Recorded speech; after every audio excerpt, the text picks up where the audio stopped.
According to Slate.com, there is a mystery of job listings that aren't actually remote. I gotta say, no duh. Let's get back to work. Get back to work. America is back to work. Thanks for visiting my channel / this video. My name is April and I'm a recruiter, and I'm responding to an article that I found online complaining about the mystery of remote jobs. Well, remote jobs are not as easy to get as people think. Remote jobs existed before COVID, and back then they were hard to get too. In this video, I'm going to explain why job postings are elusive about the remote aspect and how to get a full-time remote job. Like I said, remote has been around for a long time. People would be surprised to know that people have been working from home since the turn of the century in 2000. Of course, that was exclusive to jobs that could be worked remote, mostly in the tech industry. And I know that remote work has been used for difficult personalities in the past in the tech industry. Just send them to work at home and they can get the work done without becoming a problem. But remote became more popular. Simply put, people do not want to be stuck in a room with others all day, or some people just want to work from home. I want to work from home so that I can make all of my health restricted food at home and not have to rely on modifying food when I go out to eat. And those people build their lives around being remote. Me, for example, I chose to go into recruitment, specifically tech recruitment, because I saw a future of it being full-time remote, and looky there, it was. And this is the approach that most people should take when it comes to remote, but they're not. So quarantine happened, right? Everyone went home and worked from home or did school from home. And we had 2 years to get used to it. For some of us, it was less than 2 years, but collectively as a society, all of us got way closer to remote working than we have ever gotten before. But as things get back to normal, employers are showing more and more signs they want people to come back into the office. And I am not shocked at all. It was really hard before COVID for companies to consider remote. You are not limited by a geographic region.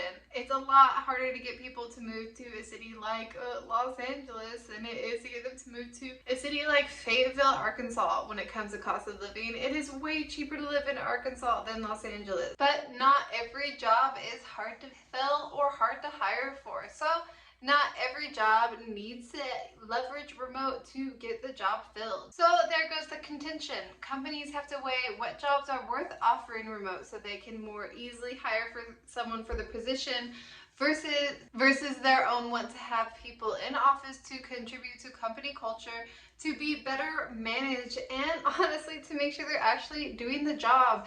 Moonlighting, as they call it, or as some people will call it, overwork, or part of the FIRE movement. People who hold multiple full-time jobs, yes, we know about it, and it is something in the industry. If we hire you full-time and find out you're moonlighting later, well, unless it's written in your contract that you can't do that, we cannot do anything about it. We would just have to closely watch your performance and knock you with any warning. We would just have to closely watch your performance and knock you with any warnings for any fall in that performance. That is a contributing factor as to why employers want employees to be on site rather than remote. And you, the job seeker, will see that when it comes to job postings.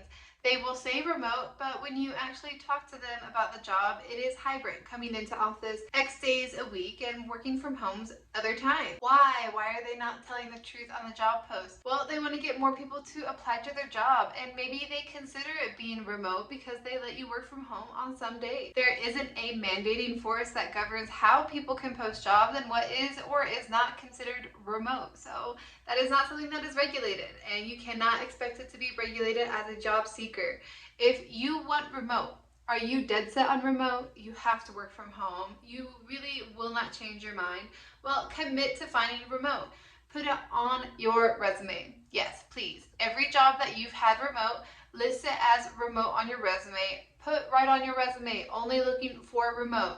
Do not list what city you live in, only the state. City is not relevant for remote. There are some tax restrictions based on the states for hiring, so you still need to list the state, but if you have any professional networks, list that you are looking for remote right on your headline. And please, only hire for jobs that say fully remote. If they say hybrid, no.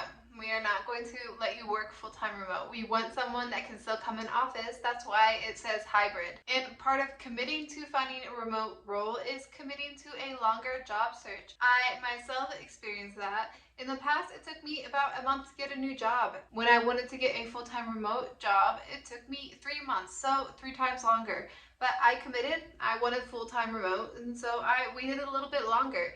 And that is something that is very likely on your job search if you are committed to remote. And generally speaking, if you are looking for a remote role at a company that is not fully remote, that means you have to be a little bit of a better candidate than the person that can go on site. Yes, that means you have to be better at your job and easier to work with. If you are trying to get a job that you don't have the qualifications for, and you also want that job remote, well, that's kind of a stretch. You have to give them a good reason for that.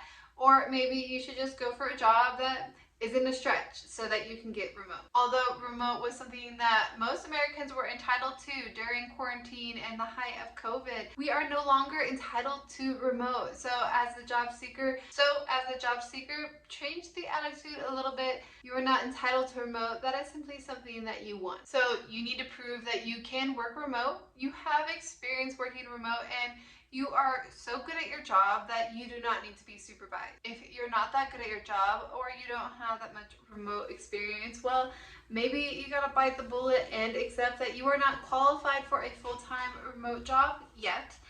Put in the work to get there. Get the needed experience that you need, or get a job that is hybrid remote, and build up a level of trust with your manager who can vouch for you being able to work remote for the next job you want to take. But I hope this information was helpful for you.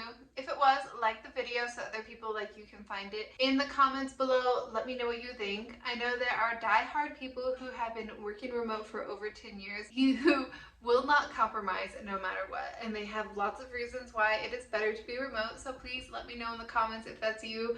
I want to hear about it. I can relate. If you are someone that has been asked to go into office even though you're remote, I would love to hear that lamenting too. Please subscribe to my channel so you can see videos as soon as I post them, and I'll see you in the next one.